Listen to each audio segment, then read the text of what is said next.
Hello बच्चों, आज हम देखने जा रहे हैं क्लास 9th में बहुपद। पूर्व कक्षाओं में आप लोगों ने बीजी व्यंजक के बारे में सुना होगा। बीजी व्यंजक, वैसे आप लोगों के लिए बीजी व्यंजक जो होता है वो कक्षा 6 से शुरू हो जाता है। आइए हम बीजी व्यंजक को थोड़ा सा समझते हैं, तब हम कहीं जाकर बहुपद को समझ पाएंगे। बीजी व्यंजक क्या होता है? हमारे पास दो प्रकार की राशियां होती हैं। इसको हम एक को कहते हैं अचर राशि, ठीक है, और एक को कहते हैं हम चर राशि। दो प्रकार की राशियों के बारे में हम अध्ययन करते हैं। हमें ये बताया गया है कि जो अचर राशियां होती हैं उनका मान अपरिवर्तित रहता है। तो इनका मान कैसे अपरिवर्तित रहता है? क्योंकि इनका एक फिक्स वैल्यू हो जाता है। जैसे मैं बोलूँगी एक, तो देखिए ये क्या है? एक पेन है। ये एक पेन है, मतलब इसकी मात्रा एक ही है। मैं बोलूँ एक पेन, तो कोई लाकर मुझे 4 पेन नहीं देगा। तो ऐसी राशियां जो होती हैं वो फिक्स रहती हैं। जैसे मैं बोलूँ करनी 2, है ना, तो ये क्या कहलाती हैं? अचर राशियां कहलाती हैं। 1, 2, 3, 4 हमारी जितनी भी गिनतियों की संख्या होती है, जितना हम जानते हैं, या किसी भी राशि का वर्ग, घनमूल, वर्गमूल, है ना, ये सारी राशियां जो होती हैं वो अचर राशि के रूप में आती हैं। अब आगे आते हैं हम अचर राशि समझने के बाद चर राशि। चर राशियां क्या होती हैं? वे राशियां जिनका मान क्या होता रहता है? परिवर्तित होता रहता है। चर राशियों के मान जो होते हैं वो परिवर्तित कैसे होते रहते हैं? जैसे मैं यहाँ पर एक राशि फिक्स कर दूं कि x, वहां पर x पेन है, जाइए लेके आइए। x मात्रा में पेन है, तो x मात्रा क्या हो सकता है? 1, 2, 3, 4 कुछ भी हो सकता है, ठीक है। तो इस प्रकार से जो चर राशियां हैं उनका मान अचर पर निर्भर करता है और ये कुछ भी हो सकती हैं, है ना। तो यहाँ पर जो चर राशियां होती हैं उनको ऐसे ही अंग्रेजी के स्मॉल लेटर ABCD से लेकर XYZ तक, या कैपिटल लेटर ABC से लेकर XYZ कैपिटल लेटर, और इसके साथ ही और बहुत सारे गणितीय सिंबल के प्रयोग करते हुए, जैसे कि लैम्डा हो गया, अल्फा हो गया, बीटा हो गया, हम चर राशियों का उपयोग करते हैं, ठीक है। तो ये हो गया अचर और चर राशियां। अब देखिए गणित में संक्रियाएं, गणितों में क्या होती हैं? हम कितने प्रकार की संक्रियाएं पढ़ते हैं? तो गणित में मुख्य रूप से हम 4 प्रकार की संक्रियाएं पढ़ते हैं। एक धन होता है, एक ऋण होता है, एक गुणा होता है, और एक होता है हमारा भाग। गणित में इन 4 प्रकार की संक्रियाओं के बारे में ही हम अध्ययन करते हैं। इसके आगे मान लीजिए हम लघुत्तम लेकर किसी सवाल को हल कर रहे हैं, तो लघुत्तम लेकर उस सवाल को हल करना, मतलब बटे वाले सवाल को हल करना, तो उसके लिए हम क्या करते हैं? नीचे वाले हरों को भाग करते हैं, फिर गुणा करते हैं। मतलब कुल मिलाकर हम गुणा और भाग या धन या जोड़ का ही काम करते हैं। तो इसलिए हम बोलते हैं कि गणित में संक्रियाएं मुख्य रूप से कितनी होती हैं? 1, 2, 3 और 4 होती हैं। अब क्या होता है, जब हम चर और अचर राशि को, दोनों प्रकार की राशि, चर राशि और अचर राशि, दोनों प्रकार की राशियों को गणितीय संक्रियाओं के साथ मिलाकर लिख देते हैं, तो वही कहलाता है आपका बीजी व्यंजक। जैसे कि एक चर राशि है 2, ठीक है, 2 एक चर राशि है, बीच में मैं गणितीय संक्रिया ले ली धन, और मैं कोई चर राशि एक उठा लेती हूँ, अचर राशि 2 को ले ली, एक चर राशि कोई भी उठा लेती हूँ, जैसे x, ठीक है। तो ये अचर राशि, ये चर, तो चर और अचर राशियों को गणितीय संक्रियाओं के साथ जमा कर हमने क्या किया? लिख दिया, तो यही कहलाता है आपका बीजी व्यंजक। जैसे मैं और क्या लिख सकती हूँ? 2x, एक बीजी व्यंजक है। 2 और x के बीच में क्या है? तो एक गुणा है। गुणा के चिन्ह को हम लोग ऐसे डॉट से भी प्रदर्शित करते हैं। 2/x लिख दी, तो ये किसके चिन्ह को प्रदर्शित करता है?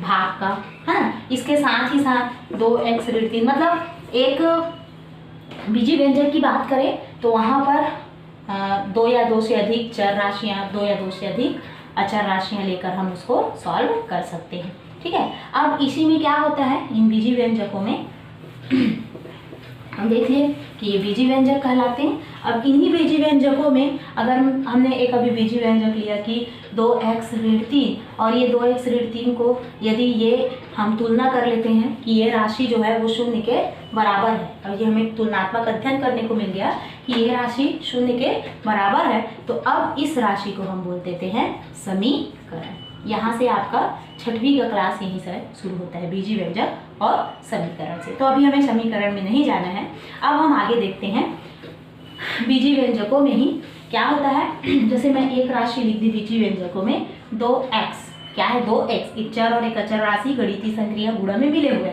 तो ये एक बीजी व्यंजक है। इस बीजी व्यंजक में कितने पद हो गए? तो ये दोनों मिलकर कितने पद कहलाएंगे? एक पद। तो ये कैसे बीजी व्यंजक है? इसमें एक पद है। छठवीं में जाओगे तो छठवीं क्लास में जाकर अध्याय 12 उठाओगे, सारी चीज़ें मिलेंगी आपको। दूसरा अगर मैं लिख देती हूँ 2x धन 3, तो अब इसमें कितने पद हैं? तो 1 और 2, तो ये क्या कहलाएगा? द्विपद है। यहाँ पर क्या होता है कि धन और ऋण बीजी व्यंजकों के पद का निर्धारण करते हैं। धन और ऋण, गुणा तो उन्हीं के साथ गुणा के रूप में हो जाते हैं, इसलिए उसको अलग से पदों के रूप में निर्धारित नहीं करते हैं। तो यहाँ पर धन और ऋण जो होते हैं वो बीजी व्यंजकों को, जैसे यहाँ पर एक और एग्जाम्पल ले लेते हैं, जैसे x है और धन y है और ऋण 3 है। तो यहाँ पर अब कितने पद हो गए? तो धन और ऋण दोनों चिन्ह है, ये 1, 2 और ये 3, तो ये कितना हो गया बोलेंगे हम? त्रिपद है। इसमें कितने पद है? त्रिपद है। ठीक है। अब यहाँ पर अगर यही राशियां हैं, ये राशियां एक पद द्विपद वाली जो बीजी व्यंजक है, इन राशियों को ही हम लोग क्या कहते हैं? बहुपद भी कहते हैं। बहुपद। बहुपद क्या होगा? बहुपद क्या होगा? जब अभी हमने एक पद वाला, द्विपद वाला, त्रिपद देखा है, जब इसी में और बहुत सारे पद बढ़ता जाए। अभी एक पद है, द्विपद है, त्रिपद है, यहाँ लीजिए 4 पद आ गए, 5, 6, 7, 8, 9, तो उन राशियों को क्या कहा जाता है? बहुपद कहा जाता है। इन बहुपदों के राशियों में जो चर राशियाँ होंगी, उन चर राशियों के घात जो होते हैं वो क्या होते हैं? घात भी पढ़ेंगे अभी हम, घात नहीं देखे हैं। उन चर राशियों के पद बोलती हूँ अभी। चर राशि के पद 2 या 2 से अधिक हो सकते हैं और चर राशियाँ भी 2 या 2 से अधिक हो सकती हैं। अब यहाँ पर ये सारी राशियाँ भी क्या कहलाएंगी? बहुपद, क्योंकि इनमें भी कोई ना कोई तो पद है। बहु यानी एक या एक से अधिक, तो एक तो है, 2 है, 3 है, तो ये राशियाँ भी क्या कहलाती हैं? बहुपद कहलाती हैं। ठीक है। तो हमारे पाठ का नाम क्या है? बहुपद। अब देखिए बहुपदों को पहचाना कैसे जाएगा? आपके बुक्स में बहुत सारे एक्सरसाइज दिए गए हैं जिसमें आपको बोले गए हैं कि इसमें बहुपद संभालिए। अच्छा, यहाँ पर देखिए जैसे x का वर्ग धन 5x है, तो आपको ये बताना है कि ये बहुपद है कि नहीं। तो इसमें 1, 2 पद है, ये बहुपद है। अब मैं आप लोग को घात पहचानना बताती हूँ। बहुपद है, ठीक है। अब बहुपद में इस पद में घात कितनी है? तो यहाँ पर जो चर राशियाँ रहेंगी उसमें जो चर राशियों की सबसे बड़ी जो घात रहेगी वही बहुपद का घात कहलाता है। जैसे कि यहाँ पर x भी है और यहाँ पर x का वर्ग भी है। यहाँ पर x की घात कुछ नहीं है, मतलब 1 है, और यहाँ पर कितना है? 2 है। तो बड़ा राशि कौन है? 2 है। तो यहाँ पर जो बहुपद है उसकी घात कितनी है? 2 है। कभी कभी बहुपदों के घातों को हमको गुणा रूप में लिखना पड़ता है। जैसे अभी देख लीजिए, मैं समझा लेती हूँ पहले, फिर बताते जाएंगे। जैसे हमारे पास है x की घात 3 धन 2x का वर्ग धन 4x धन 1। अब बताइए ये बहुपद है कि नहीं? x की घात 3 एक पूर्णांक नंबर है ना? कैसा पूर्णांक? धन पूर्णांक है, तो ये बहुपद है, बहुपद है। और इसकी घात कितनी है? तो जो x का सबसे बड़ा घात होगा वही इसकी क्या होगी? घात होगी। तो यहाँ पर बहुपद की घात कितनी है? तो 3 है। यहाँ पर बहुपद की घात 3 है। अब देखिए, जैसे मैंने कहा कि बहुपद वे राशियाँ हैं जिनका घात एक पूर्णांक संख्या है, तो इसका मतलब ये है कि अगर x धन 1/x दिया हो, x धन 1/x दिया गया हो, तो यहाँ पर थोड़ा सा ध्यान से देखो, इसको मैं जब हल करूँगी तो x लघुत्तम आएगा और ये हो जाएगा x का वर्ग धन 1। यहाँ पर x का वर्ग तो है और 1x क्या है? बटे के रूप में है। अब मैं आप लोगों को घातांक वाले सवालों में बताई थी, जो बटे होता है उसका घात क्या होता है? ऊपर जाएंगे तो ऋणात्मक। तो ऋणात्मक मान वाले जो वैल्यू होते हैं वो क्या होते हैं? बहुपद नहीं होते हैं। मतलब अगर एक ऋणात्मक घात वाला कोई राशि आता है तो वो राशि क्या होता है? बहुपद नहीं होता। तो ये क्या है? ये राशि बहुपद नहीं है। अगर ये बहुपद नहीं है तो हम इसकी घात के बारे में कह नहीं सकते। ठीक है। तो ये राशियाँ जो हैं वो बहुपद नहीं है। आगे और एग्जाम्पल देखते हैं हम। जैसे कि हमारे पास है √(x) और प्लस x का स्क्वायर। √() का मतलब क्या है? या पूर्व में पढ़ चुके हो, घातांक वाली संख्याओं में 8वीं में भी आप देख चुके हो। इसका मतलब है x⁻1/2 प्लस x का स्क्वायर। यहाँ पर x की घात क्या है? 1/2। तो यहाँ पर जब x की घात 1/2 है तो ये भी एक धन पूर्णांक संख्या के रूप में नहीं है, बटे के रूप में है ना? तो यहाँ पर भी हम ये क्या कहेंगे? यह बहुपद नहीं है। ठीक है। तो बहुपद की पहचान कैसे की जा सकती है? 2, 1 या 1 से अधिक अगर कोई राशि पदों में लिखा है तो वो बहुपद कहलाएगा, है ना? अगर x का कोई भी चर राशि जिसका घात जो है वो धन पूर्णांक संख्या है तो वो राशि क्या कहलाएगा? बहुपद कहलाएगा। आगे देखते हैं हम।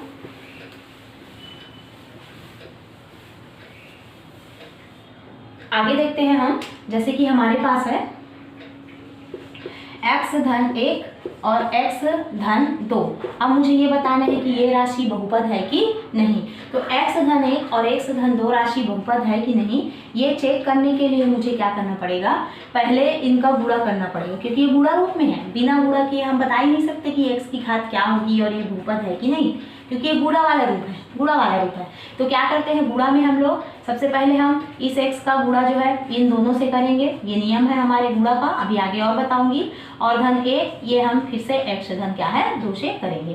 तो क्या आ जाएगा, x गुणित x की घात आ जाएगा 2, फिर धन x का 2 से गुणा हो जाएगा, ये आ जाएगा 2x, फिर 1 का x से गुणा होगा x, और फिर 2 का 2, ये आ जाएगा x का स्क्वायर प्लस 3x प्लस 2।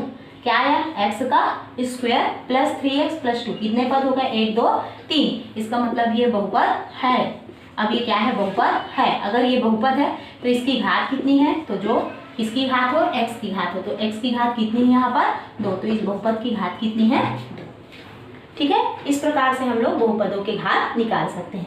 ये तो सामान्य हो गया, जब x और y राशियां हैं तो आप आराम से बता सकते हैं कि घात कितना है। अब मान लीजिए हमारे पास ऐसे प्रश्न हैं, चलिए अब देख लेते हैं, जैसे x धन y धन 2, ये एक क्वेश्चन है हमारे पास। अब मैंने पहले ही बताया कि बहुपद क्या हो सकते हैं, 2 या 2 से अधिक चर राशियों का प्रयोग कर सकते हैं हम। तो यहाँ पर 2 चर राशियां हैं x और y। अब यहाँ पर हमको ये बताना है कि इस बहुपद का, ये बहुपद तो है, इसमें बहुपद है यानी बहुपद है। अब हमें ये बताना है कि इसकी घात कितनी है। तो यहाँ पर देखिए, ये जो राशि है, यहाँ पर x की घात 1 है, यहाँ पर भी x की घात कितनी है 1 है। अब यहाँ पर दोनों में, यहाँ पर x की घात 1 है और यहाँ पर y की घात कितनी है 1 है। तो x गुणित y की घात कितनी होगी, तो ये आ जाएगा 1 धन 1 बराबर 2। तो इस पूरी जो राशि है x y, इसकी घात कितनी है 2, मतलब यहाँ पर जो बहुपद है उसकी घात कितनी है 2। इसका मतलब ये है कि बहुपदों में हमको जब घात निकालना हो तो चर राशियों का, अगर गुणा के रूप में चर राशियां हैं तो गुणा के रूप में होता ना, तो उनके घातों का क्या योग ही उस बहुपद का क्या कहलाता है, घात कहलाता है। ठीक है, तो इस प्रकार से हम अब जान गए कि बहुपद के पद और बहुपद के घात क्या होते हैं।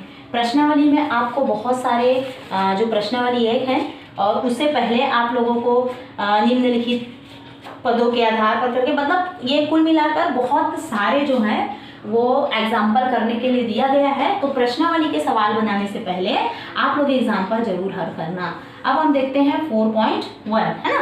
तो 4.1 में क्वेश्चन नंबर 1 है, निम्नलिखित व्यंजकों में कौन सा बहुपद है और कौन सा नहीं, अपने उत्तर का कारण भी लिखिए। तो जैसे पहला सवाल है हमारे पास, क्या दिया गया है, 4x टू द पावर 3, है ना, यानी 4x की घात, x की घात कितनी है, हाँ 2 है, 4x की घात 2 है, ऋण 3x है और धन कितना है 5 है। अब हमें ये बताना है कि ये बहुपद है कि नहीं, अगर है तो क्यों है ना। सबसे पहले तो यहाँ पर हम देखते हैं कि यहाँ पर चर राशि की घात कितनी है,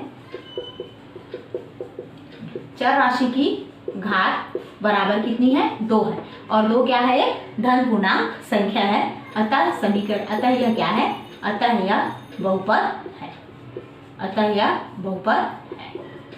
ठीक है, आगे देखते हैं हम प्रश्न क्रमांक 2। इसमें दिया गया है z प्लस 3/z। अब अभी इसको कैसे हल करेंगे, मैंने बताया है, z हर है, लघुत्तम आ जाएगा इसका, z मल्टीप्लाई होंगे z का स्क्वायर प्लस कितना आ गया 3। अब यहाँ पर ये z स्क्वायर प्लस 3 हो गया, और ये जो नीचे में z है वो ऊपर जाएगा, तो z टू पावर कितना हो जाएगा -1। यहाँ पर z का पावर कितना आ गया, -1 आ गया। अब यहाँ पर z का पावर 2 है और जहाँ z का पावर कितना है, -1 है। तो z का जब इस z के साथ, है ना, मतलब z की जो पावर है वो धन पूर्णांक तो आएगी, साथ ही यहाँ पर क्या हो जाएगा, ऋण पूर्णांक आएगा। तो यहाँ पर हम बताएंगे चर राशि का घात, चर राशि का घात, है ना, ऋणात्मक पूर्णांक भी है, ऋणात्मक पूर्णांक है, इसलिए यह क्या है, इसलिए यह बहुपद नहीं है, इसलिए यह बहुपद नहीं है। तो इस प्रकार से हम सवालों को हल करेंगे और हल करके देख सकते हैं कि कौन सा बहुपद है और कौन सा नहीं है। जैसे √y और +2y + 3 है, ये बहुपद है कि नहीं। तो यहाँ पर देखिए y का घात, चर राशि y का घात जो है वो 1/2 और 1 दोनों है। तो ये निर्धारण हम लोग 1/2 जो 2 आया उसको निर्धारित नहीं कर सकते, मतलब वो धनात्मक पूर्णांक नहीं है, इसलिए यह क्या है, बहुपद नहीं है, यह बहुपद नहीं है। धन पूर्णांक 1/2 पूर्ण धन पूर्णांक नहीं है, इसलिए यह बहुपद नहीं है। उसी प्रकार से क्वेश्चन नंबर 4, तो क्वेश्चन नंबर 4 क्या है, x का स्क्वायर है प्लस 3/2 है। केवल संख्याएं अगर बटे में है तो हमें चर राशि को देखना है, चर राशि के घात को देखनी है। संख्याएं बटे में है तो वो ये जो 3/2 है, ये संख्याएं मतलब अचर राशियां बटे में, तो अचर राशियों का बटे अगर हो तो भी वो बहुपद होते हैं, क्योंकि इनको डिवाइड किया जा सकता है। तो यहाँ पर क्या हो जाएगा, चर राशि की घात धन पूर्णांक संख्या 2 है, इसलिए यह क्या है, बहुपद है। ठीक है, तो इस प्रकार से हम देख सकते हैं और बता सकते हैं कि दी गई राशि जो होती है वो बहुपद है कि नहीं। अब यहाँ पर जैसे 5वां नंबर का क्वेश्चन है, x का पावर 10 है plus y to the power 3 है plus t to the power 15 है। तो यहाँ बताना है हमको दी गई राशियों के पद बहुपद है कि नहीं, दी गई राशियाँ बहुपद है कि नहीं। तो जो चर राशियाँ होती हैं वो एक या एक से अधिक हो सकती हैं, तो यहाँ पर तो ये चर राशियों की संख्या अधिक है, तो ये बहुपद है। ठीक है, बहुपद वाले तो हैं, तो इसमें घात कितना होगा, जो सबसे बड़ी चर राशि का होगा, तो कितना आ जाएगा यहाँ पर, चर राशि का घात 50, तो यहाँ पर राशि हो गई 50। ठीक है, इतना समझ में आ गया होगा कि अब हम बहुपद पहचान सकते हैं 4.1 में। सिर्फ आपको पहचानना है यहाँ पर कि कौन सी राशियाँ बहुपद है और कौन सी राशियाँ जो हैं वो बहुपद नहीं है।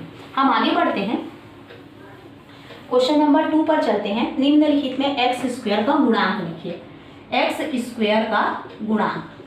अब आप लोग इसको 7th क्लास में आप पढ़ चुके हैं कि किसी भी चर राशि का गुणांक क्या होता है। किसी भी चर राशि का गुणांक होता है उसके जो सामने लिखा हुआ अंक हो, जैसे कि x हमारे पास है x का स्क्वायर, उसके सामने 3 लिखा है, y है उसके सामने लिखा है 2 और z है उसके सामने लिखा है -4। तो यहाँ पर जैसे x स्क्वायर है तो x स्क्वायर का गुणांक क्या है, 3 है बोलेंगे, y का गुणांक क्या है, 2 है, z का गुणांक क्या है, ऋण 4 है। तो कोई भी जो चर राशियाँ होती हैं उन चर राशियों के सामने जो भी धनात्मक या ऋणात्मक संख्याएं होती हैं वही उस चर राशि का जो कहलाता है गुणांक कहलाता है। ठीक है, तो यहाँ पर प्रश्नों में हमको ये पूछा गया है कि x स्क्वायर का गुणांक क्या है।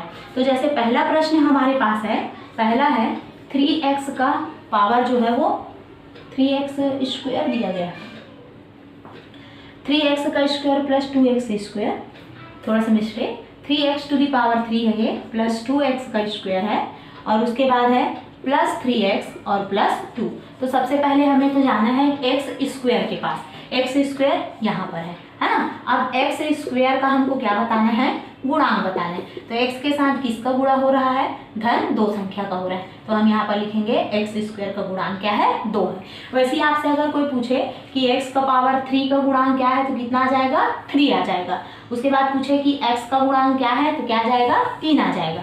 अब यहाँ पर जो 2 लिखा है इसको हम लोग अचर पद कहते हैं और अचर पद को हम x0 का गुणांक भी कह देते हैं। मतलब ये 2 जो है वो अचर पद भी है और x पावर 0 का गुणांक भी कहलाता है, इसका गुणांक भी कहलाता है। ठीक है, तो इस प्रकार से हम लोग गुणांक निकाल सकते हैं।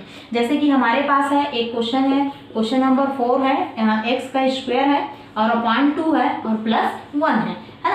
अब यहाँ पर x स्क्वायर का गुणांक क्या है, तो x स्क्वायर और ये बटे 2 को आप कैसे लिख सकते हो, इसको लिख सकते हैं हम 1/2 x का स्क्वायर प्लस 1, इसको ऐसा भी तो लिखा जा सकता है। अब आपको क्लियर हो जाएगा कि x स्क्वायर का गुणांक क्या है, तो x स्क्वायर का गुणांक आपके पास है =1/2।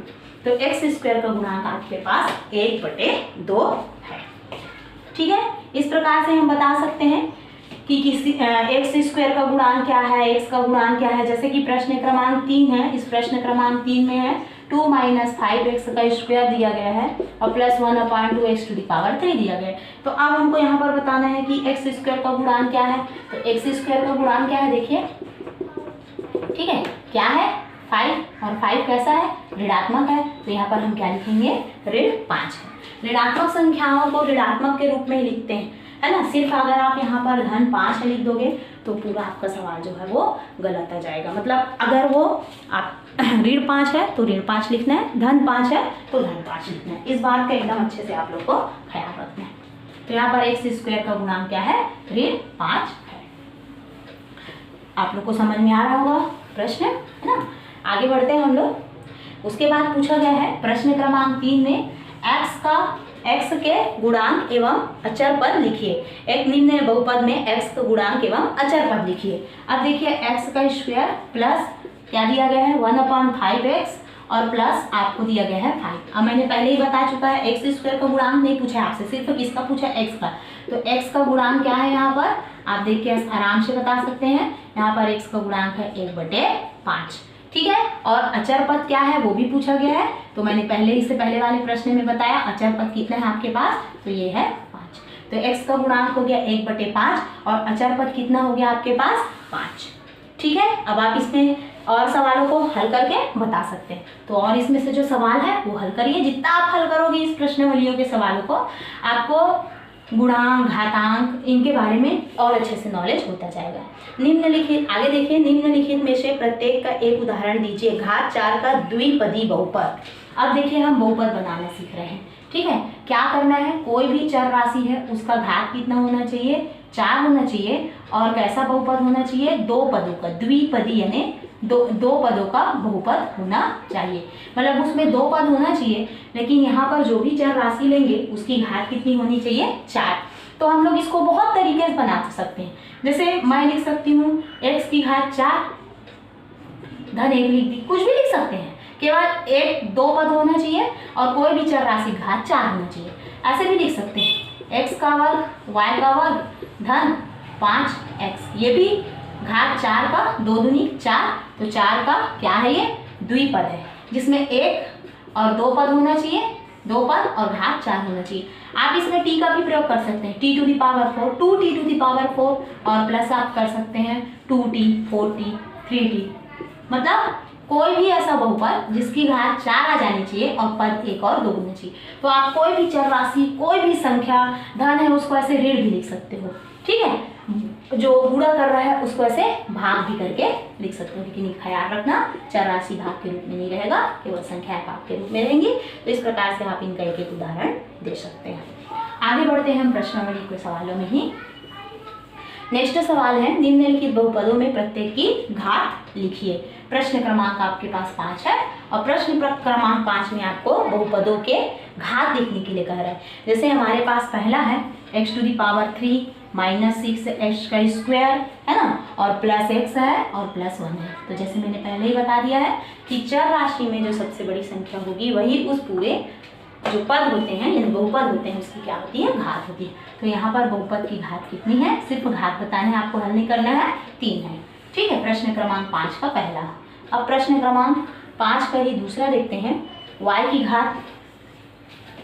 की घात आपको दे दी गई है 9, है ना, -3y⁴ और प्लस 3/2 y का स्क्वायर प्लस 4। कुछ नहीं करना है, यहाँ पर आपको बहुपद राशि दिया गया है। इन बहुपद की राशियों में आपको जाना है और जाकर देखना है कि जो चर राशि है उसकी सबसे बड़ी घात क्या है। तो यहाँ पर सबसे बड़ी घात y की है, कितना है, 9 है। तो इस पूरे बहुपद की घात कितनी हो जाएगी, 9 हो जाएगी। तो इस प्रकार से आप बहुपदों के घात भी बता सकते हैं, बहुपदों के घात भी आप बता सकते हैं।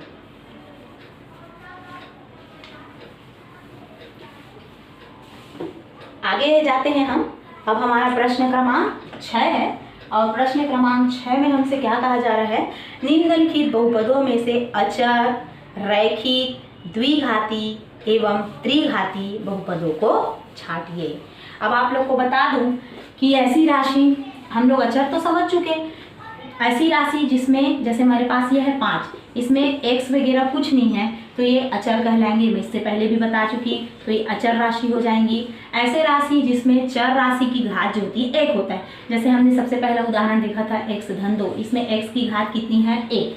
तो इसको हम लोग एक घात का चर राशि या इसी को रैखिक, ठीक है, दूसरा नाम में हम लोग क्या बोलते हैं, इसी को रैखिक भी कहते हैं, रैखिक समीकरण करके।